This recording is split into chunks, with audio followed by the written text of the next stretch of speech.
Movie की starting में हम कुछ माइनर्स को देखते हैं जो कि एक गुफा के अंदर खुदाई कर रहे थे कि तभी वो सभी अचानक से डर कर उस गुफा से बाहर भागने लगते हैं क्योंकि उस गुफा के अंदर किसी तरह का डिमोनिक क्रीचर था और वो क्रीचर अब सभी को एक एक करके खत्म कर देता है। फिर इसके बाद हमें अकीरा अपनी कहानी सुनाता है जो कि शुरू होती है 1945 में, यानी कि वर्ल्ड वॉर 2 के टाइम पर। और उस समय अकीरा जापानीज आर्मी में एक लेफ्टिनेंट कमांडर था और वो अपने कमांडर और एक बहुत बड़ी आर्मी के साथ थाईलैंड आया था क्योंकि थाईलैंड ने उनको थाईलैंड से लेकर बर्मा तक एक ब्रिज बनाने की परमिशन दी थी और उस ब्रिज की मदद से जापानीज आर्मी खाना, वेपन्स और बाकी सामान बर्मा आसानी से पहुंचा सकते थे। अब ब्रिज बनाने का काम कमांडर ने असल में वॉर प्रिजनर्स, लोकल लोगों और दूसरे गांव के लोगों से करवाया था, लेकिन काम बहुत ही ज्यादा धीरे हो रहा होता है क्योंकि उनके पास लेबर की कमी थी और इसी वजह से वहाँ कमांडर आता है और वो अकीरा को डांटने लगता है और वो अकीरा को जल्दी से जल्दी ब्रिज का काम कंप्लीट करवाने के लिए कहता है। अब अकीरा हमको ये बताता है कि गाँव के लोगों ने ब्रिज बनाने में हेल्प करने से मना कर दिया था, तो कमांडर ने उन गाँव वालों को बंदी बना लिया। लेकिन उस गाँव का लीडर नौतन अपनी बेटी के साथ भाग निकला, लेकिन अब नौतन अपने गांव के लोगों के साथ साथ बाकी लोगों को भी आजाद करता रहता है और उन्होंने नौतन को मारने के लिए कुछ लोग भेजे भी थे, लेकिन वो कभी वापस लौटकर नहीं आए। और हम देखते हैं कि नौतन और कमांडर के भेजे सोल्जर्स इसलिए वापस नहीं आए थे क्योंकि उन्हें उस डिमोनिक क्रीचर ने शायद से खत्म कर दिया था। अब अकीरा भी बताता है कि लोकल्स का ये कहना है कि पहाड़ियों की गुफा के अंदर माइथोलॉजिकल क्रीचर रहता है जिसको जापानीज फोकलोर के अंदर ओमू काडे कहते हैं, जिसका मतलब होता है बहुत ही बड़ा द ग्रेट सेंटीपीड। फिर इसके बाद हम बुंचू नाम के एक थाई व्यक्ति को देखते हैं जो कि अकीरा के लिए लेबर का इंतजाम करता था और फिलहाल उसके साथ रा नाम का एक लेबर और उसके साथी आए थे जो कि वहां से जाना चाहते थे, लेकिन बुंचू ये कहता है कि अभी उनका कॉन्ट्रैक्ट कंप्लीट नहीं हुआ है तो अभी उन्हें काम करना पड़ेगा। अब इसके बाद वहां अकीरा आता है जो कि बुंचू को और भी ज्यादा लेबर अरेंज करने के लिए कहता है। जिसके बाद हम कुछ लड़कियों को देखते हैं जिनको माऊ नाम की एक लेडी कमांडर के लिए लेकर जा रही थी। उन लड़कियों में एक लड़की नौतंग की बेटी सनौर भी होती है और उसके गले में एक पेंडेंट था जो कि नतोंग ने उसके लिए बनाया था। खैर अब सीन रात की तरफ आता है और कमांडर सनौर के पास जाता है और वो उसको टॉर्चर करने लगता है, लेकिन सनौर वहां पर किसी मिशन से आई थी और वो मिशन था एक आदमी को वहां से आजाद करके ले जाना, लेकिन उसे बोनस में कमांडर को भी खत्म करने का मौका मिल गया था क्योंकि कमांडर ने सनौर के गांव को जलाया था और ढेर सारे लोगों को खत्म करा था और इसी वजह से सनौर कमांडर को खत्म करके अपना बदला भी ले लेती है। उसकी फाइटिंग स्किल से हमको पता चल रहा था कि वो बहुत समय से मार्शल आर्ट्स की प्रैक्टिस भी कर रही थी।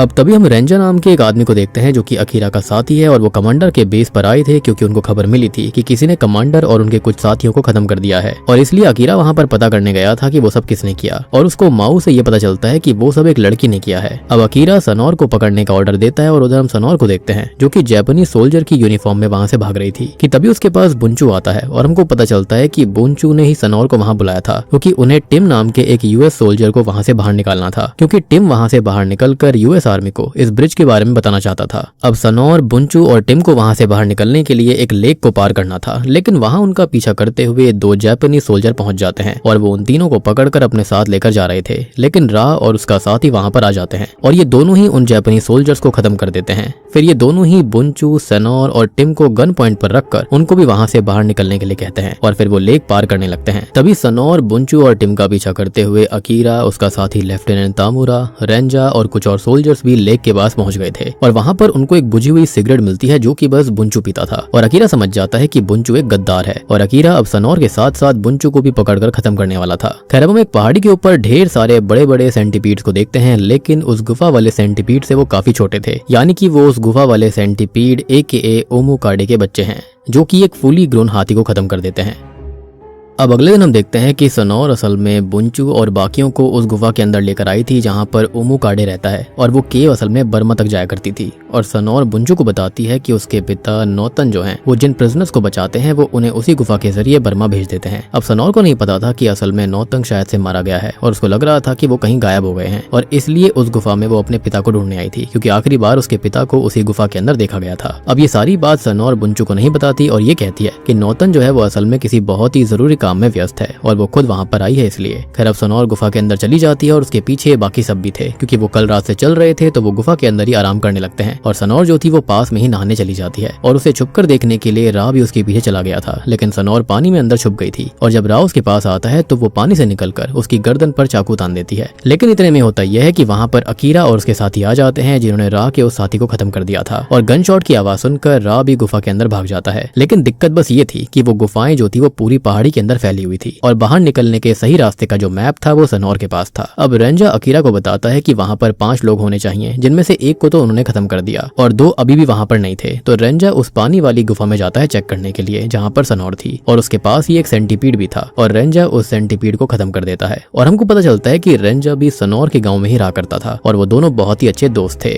लेकिन ऑब्वियस सी बात है, इन्वेजन के बाद यहाँ पर काफी दिक्कत हो गई थी। अब तभी हम देखते हैं कि अकीरा बुंचू को गद्दारी करने के लिए खत्म करने वाला था शूट करके, लेकिन तभी बाहर यूएस एयरफोर्स के प्लेन्स आ गए थे और वो असल में उस ब्रिज और जापानीज आर्मी के बेस को बॉम्बिंग करके उड़ा देते हैं। अब वो प्लेन्स बॉम्बिंग करने के बाद वापस लौट रहे होते हैं, लेकिन लौटते टाइम वो अकीरा और उसके साथियों पर भी शूट करने लगते हैं और वो उनके ऊपर भी बॉम्बिंग कर रहे थे, जिसमें अकीरा का एक साथी गुफा के टूटने की वजह से उसके नीचे आकर खत्म हो गया था और दूसरे साथी को टिम एक पत्थर से उसका सर क्रश करके खत्म कर देता है और अब बाहर जाने का रास्ता बंद हो गया था। तो बुंचू तामुरा को गन पॉइंट पर रखता है और फिर वो टिम के साथ गुफा के अंदर भाग जाता है। अब 3 टीम बन गई थी, अकीरा और तामुरा, सनोर और रेंजा और टिम और बुंचू। उधर सनोर और रेंजा को रास्ते में राह मिलता है जो कि उन पर गन पॉइंट कर देता है, लेकिन सनोर और रेंजा उससे फाइट बैक करने की कोशिश करने लगते हैं, लेकिन वो राह को रोक नहीं पाते, तो वो दोनों राह को हर्ट करके वहां से भाग जाते हैं। अब हम बुंचू और टिम को देखते हैं जिन्हें एक लालटेन मिली थी, तो वो उसको जलाकर गुफा के अंदर आगे बढ़ने लगते हैं। दूसरी ओर राह फिर से सनोर और रेंजा के पास पहुंच गया था और वो उन दोनों पर एक कुदाल से हमला करने लगता है, लेकिन वो दोनों उससे फाइट करते हैं और वो दोनों उसको घायल भी कर देते हैं और राह गुफा के नीचे बनी हुई हॉलो प्लेस में जाकर गिर पड़ा था, जिस वजह से वो वहीं पर बेहोश हो जाता है और नीचे गिरते समय उसने सनोर का पेंडेंट खींच लिया था बचने के लिए, लेकिन वो पेंडेंट भी उसके साथ नीचे गिर गया। अब उधर तामुरा जो होता है वो अपने उस साथी की लाश से 2 ग्रेनेड्स को ले लेता है जिसे टिम ने खत्म किया था सर क्रश करके, और वो दोनों जब अपने दूसरे साथी की लाश के पास जाते हैं तो वो ये देखते हैं कि उनके साथी की लाशें आधी थी और आधी बॉडी को कोई घसीट कर अपने साथ ले गया था, जो कि काफी वियर्ड सी बात थी। एनीवेज अब दूसरी ओर जब राह होश में आता है तो वो ये देखता है कि उसके आसपास चारों तरफ ढेर सारे सेंटीपीड्स थे कि तभी वहां पर ओमुकाडे का एक बच्चा आता है और वो राह को खत्म कर देता है। तभी हम सनोर को देखते हैं जो कि नीचे उतरकर अपने नेकलेस यानी उस पेंडेंट को लाने के लिए रोप ढूंढ रही थी, लेकिन रेंजा उसे रोकता है और वो खुद ही नीचे जाने के लिए तैयार हो जाता है। जब रेंजा नीचे जाता है तो उसे नीचे राह की लाश नहीं मिलती, लेकिन उसे सनोर का पेंडेंट मिल गया था और वो उस पेंडेंट को लेकर वापस ऊपर जाने लगता है, लेकिन तभी उसे एक अजीब सी आवाज सुनाई देती है और तभी राह उस पर हमला कर देता है, लेकिन वो राह नहीं था बल्कि राह की बॉडी के अंदर ओमुकाडे का बच्चा था जो कि उसकी बॉडी को कंट्रोल कर रहा था और वो बहुत ही ज्यादा फास्ट और स्ट्रॉन्ग हो चुका था और बहुत ही ज्यादा मुश्किलों से सनोर रेंजा को राह से आजाद करवाती है। और राह यहाँ पर रुकने का नाम नहीं ले रहा था, लेकिन उसका सर हटते ही राह नीचे गिर पड़ता है, क्योंकि सीन ये था कि ओमुकाडे का बच्चा जो है वो एक व्यक्ति के सर में घुसकर उसके दिमाग पर कंट्रोल कर लिया करता था। बेसिकली ज़ॉम्बी बन जाया करते थे लोग, और अगर आदमी का सर कट जाएगा तो बेबी ओमुकाडे का भी सर कटेगा और उनको मारने का बस यही एक तरीका था। अब दूसरी ओर बुंचू और टिम को एक आदमी मिलता है जिसे बेबी ओमुकाडे ने कंट्रोल किया हुआ था और वो दोनों पर हमला कर देता है और बहुत गोलियां लगने के बावजूद भी उसको कुछ नहीं होता। तो टिम उस आदमी के ऊपर अल्कोहल डालकर उसे आग लगा देता है और खत्म कर देता है, यानी कि एक दूसरा तरीका भी था। दूसरी ओर हम सनोर को देखते हैं जो कि रेंजा को सारी बात बता देती है कि वो उस गुफा के अंदर अपने पिता नौतन को ढूंढने आई है, लेकिन जो कुछ भी उसने वहां पर देखा है उससे साफ था कि उसके पिता अब जिंदा नहीं थे। तभी बुंचू और टिम को दिखाया जाता है जो कि उस खत्म हुए व्यक्ति की बॉडी के पास जाकर उसको चेक करने लगते हैं कि आखिरकार उसे हुआ क्या था। तभी उस व्यक्ति की बॉडी खुद पे खुद मूव करने लगती है, हिलने लगती है। अब इसके बाद सीन अकीरा और तामुरा पर शिफ्ट होता है। वो दोनों भी गुफा के काफी अंदर आ गए थे और उन्हें अंदर जमीन पर ढेर सारा खून दिखता है, और जब तामुरा ऊपर गुफा की छत पर लाइट मारता है तो वो ऊपर अपने साथी की आधी कटी बॉडी को देखता है और तामुरा उसे देखकर पैनिक करने लगा था। अब इससे पहले कि वो अकीरा को सारी बात बता पाता कि तभी वहां पर बुंचू आ जाता है, जिसको शॉकिंगली उस खत्म हुए व्यक्ति की बॉडी से निकलने वाले ओमुकाडे के बच्चे ने कंट्रोल कर लिया था और वो तामुरा और अकीरा पर हमला कर देता है। अब तामुरा जो होता है वो बुंचू का जबड़ा अपनी सॉर्ड से काट देता है, लेकिन वो ओमुकाडे का बच्चा अभी भी बुंचू के सर से जुड़ा हुआ था और इसलिए वो फिर से उन दोनों पर हमला करने लगता है, लेकिन सही समय रहते तामुरा बुंचू और बेबी ओमुकाडे के सर को काट देता है और तब जाकर वो खत्म होता है।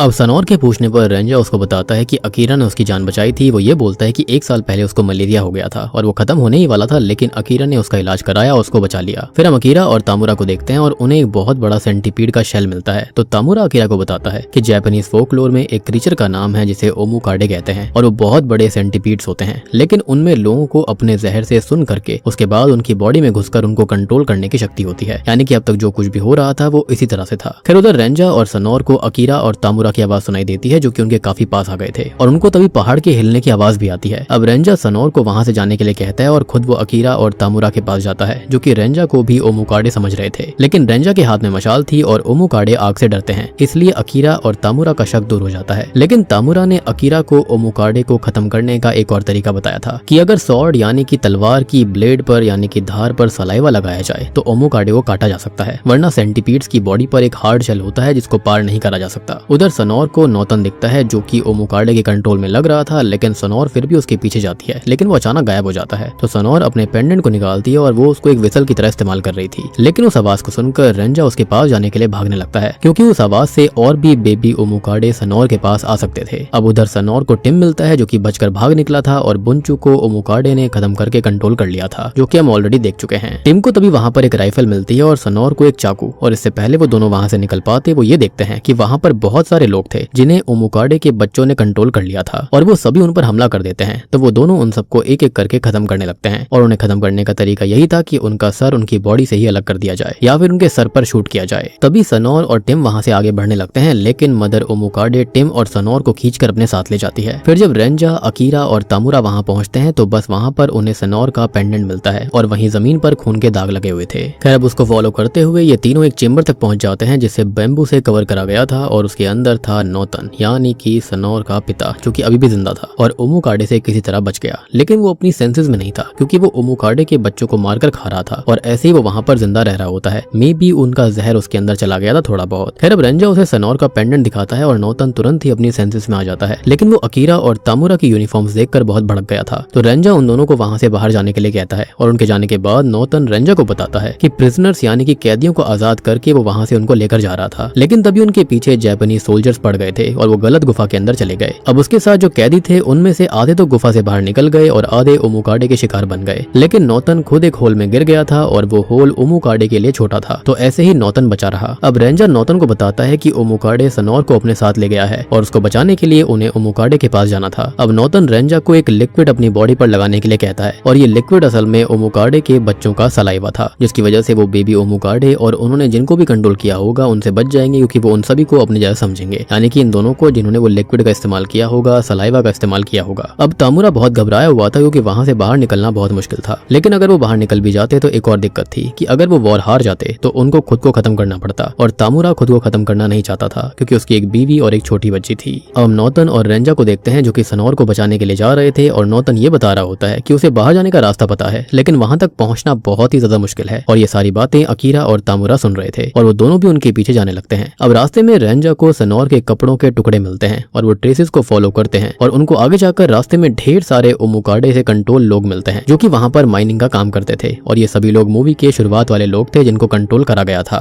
खैर अब रेंजा और नौतन तो इनके बीच में से बहुत आसानी से गुजर रहे थे और नौतन रेंजा को बताता है कि मदर ओमुकाडे अपने बच्चों को फीड करने के लिए कुछ फूड को स्टोर कर रखती है, यानी कि सनोर को भी उसने जिंदा जरूर रखा होगा। एक और बात, जहाँ पर सेंटीपीड दिखेंगे वहीं आसपास ओमुकाडे भी होंगे क्योंकि ओमुकाडे सेंटीपीड्स की क्वीन है। बेसिकली जो मेन बड़ी वाली ओमुकाडे है यानी कि मदर ओमुकाडे, वो वहां पर क्वीन है सबकी।